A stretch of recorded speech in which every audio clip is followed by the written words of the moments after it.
Now, the US has hit 3 million coronavirus cases and now accounts for about a quarter of COVID deaths globally. Nevertheless, Donald Trump is still trying to convince everybody that Washington is leading the fight against the virus. But Canada, Mexico and even the EU don't seem to be convinced, as Maupin explains. Over 130,000 Americans have died from COVID-19, and the number of those infected across America has surpassed the 3 million mark. But that hasn't stopped U.S. leaders from bragging and claiming that the USA is the leader globally in fighting the virus.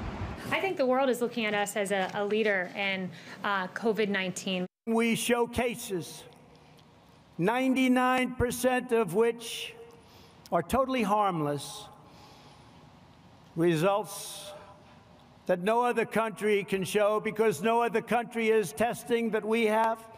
Now, the rest of the world isn't buying that one bit. The USA's neighbor to the north, Canada, says they're doing a better job fighting the virus than the United States is. We were able to control the virus better than many of our allies, particularly including our neighbor.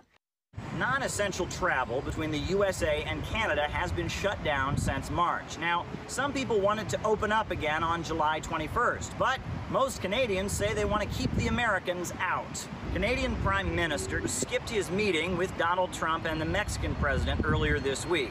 The reason he gave? Safety concerns, of course. But it looks like Canadian Prime Minister wasn't missed, at least by Trump, who gushed over his southern counterpart. It's been a profound privilege to have you with us today, and it's a profound privilege to have you as my friend. We've had a great relationship right from the beginning. The Mexican people are incredible. They upheld our highest values, God, family, and country. Now, you might remember that a big, beautiful wall was a central plank of Donald Trump's campaign. Well, things have taken an interesting turn since then.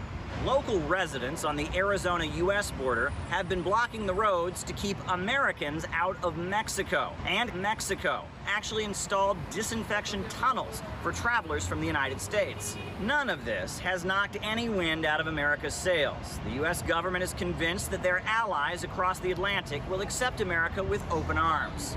We've made some real progress, technical progress, and now we need to draw that to a conclusion, and then there'll be a system to monitor and measure to make sure that we get the timing right and we get the toggle switches right.